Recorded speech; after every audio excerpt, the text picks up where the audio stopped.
I feel like the new generation don't know the old Atlanta. They really don't know it like that. They may have heard from it, like from some of the homeboys or older OGs in the hood, big homies of the hood, you know what I'm saying, or their uncles and fathers, but they don't really know, you know what I'm saying. I was a young nigga looking up to all the OGs back then, you know what I'm saying, like I'm one of the guys, like to the young generation, I'll be OG right now, you know what I'm saying, like I'll be a big homie right now, you know what I'm saying, and I grew up in that old Atlanta.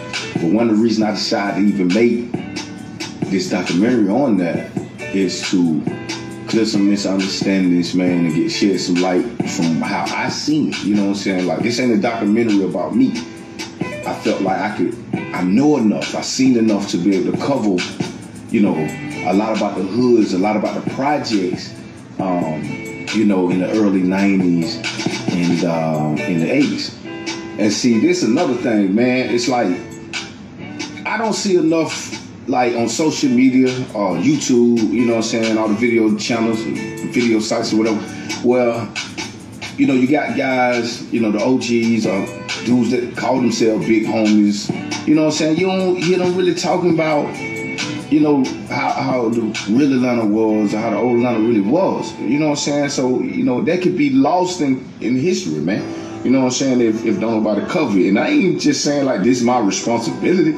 I just chose to do it, you know what I'm saying? And reason being because I'm around a lot of young guys, man, you know what I'm saying, doing this music, and they don't really be knowing, man. They don't heard stories, and they still don't even know. Like, it's like a lot of details a lot of the details haven't been given to them, you know what I'm saying? They just only know about the crack era, and they heard somewhat of the projects, you know what I'm saying? It, like when they was growing up, like the projects was been torn down, you know what I'm saying? And I feel like the only thing that really been covered in fine detail, man, would be Freaknik. Cause Freaknik was big, and when the Olympics came to Atlanta, it was big, you know what I'm saying? They covered it well, but what they didn't know is, man, it was real out here in the streets, man. Like it was real, you know what I'm saying?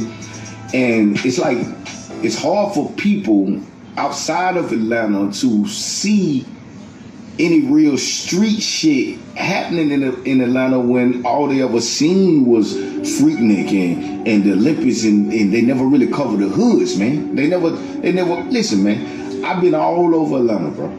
I've been everywhere from Atlanta to Decatur. I spent most of my time on the east in East Atlanta, man, Zone 6, Decatur area. I spent most of my growing up there. But in my early years, man, I all through Atlanta, man. We started at Kimberly Court Apartments, man, and they gone. We started in Eaton Home Apartments, and they gone. But man, I can say this: I seen a lot of killing and a lot of drug dealing, man. And we ain't had too many gangs like that. We had very few gangs. The biggest gang that I think I can remember when I was young was D4, I mean, Down by Law, man. And that was like in East Lake Meadow. That guy shot him and he fell dead right before my face. The 650-unit housing project was never great, but when drugs took over and gangs claimed turf, it went from bad to horrible in a hurry. They would shoot and cut and stab and kill each other. That's what they did. By 1995, the crime rate was 18 times the national average. Man, so that was in East Atlanta, but I didn't see too many gangs. Like, we ain't really like run like that. Was more a hood thing, a zone thing. You know what I'm saying? Where neighborhood might go against other neighborhoods and shit like that. And I seen niggas getting killed regularly, man. Gunplay regular, man. Gambling regular. Drugs regular. Pimping and horn regular. All the things that I know are going on that's being covered in other states and cities, like Chicago and Detroit and New York.